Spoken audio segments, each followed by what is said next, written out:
ଆମ ଗାଁକୁ ପାଣି ଆସୁନି ଆଜ୍ଞା, ଉପରକୁ ପାଣି ତିଆରିକା ଆସୁନି।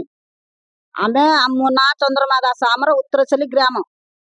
ପାଣି ଆମକୁ ତିଆରିକା ଆସୁନି। ସରକାର କେବେ ଦେବେ ଆମେ ଅପେକ୍ଷା କରି ଅଛୁ। ଆଉ କେତେ ଥର 10 ଥର ଯାଇକିରି ବ୍ଲକକୁ ଆମେ କହିଛୁ, ତାଙ୍କ କିଛି ଧରାଛୁଆ ଦଉନାହାନ୍ତି, ଆମକୁ ପାଣି ଆସୁନି। ହଁ, ଆମେ ଖ ପାଣି ଆଣି ସାରୁଛୁ, ଖରା ଦିନ ଆସିଲା ଆମକୁ ପାଣି ଆସୁନି। ଆମେ ସେଇ ପାଣି ରାଗା ଗାଧଉଛୁ, ଖାଉଛୁ, ସବୁ କରୁଛୁ।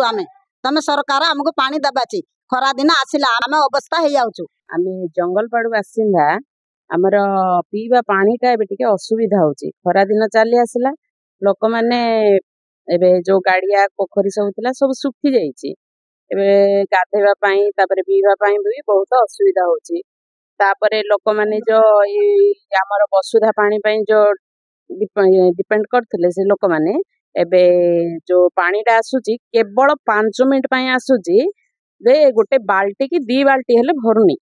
ତ ଲୋକମାନେ ପାଣି ବୋହିବା ପାଇଁ ବେଶୀ ବିଜାର ରହୁଛନ୍ତି। ସେଟା ଆସୁଥିଲା ଟିକେ ସୁବିଧା ହଉଥିଲା, ସେଟା କଣ ହଉଛି, ତାର ପାଣି ଟାଙ୍କିକି ଉଠୁନି କି କଣ ପ୍ରୋବ୍ଲେମ ହେଇଛି, ତାର ଟିକେ ସମାଧାନ କଲେ ଆମର ଜଙ୍ଗଲପାଡୁ ଆସି ଉପକୃତ ହୋଇଥାନ୍ତୁ। ଦୀର୍ଘ ପାଣି ଦେଲାଠୁ ଆମକୁ କିଛି ପାଣି ଆସୁନି। ପାଣି ବୋହିବେ, ଖରା ଦିନ ବିଜାର ହେଇଯାଉଛୁ। ଆମ କଥା କେବେ ଶୁଣିବେ? ଲୋକ ବ୍ଲକରେ କହିଲୁ, ଗୋସାଣୀରେ କହିଲୁ, କୋଉଠି କହିଲେ ଶୁଣୁନେ।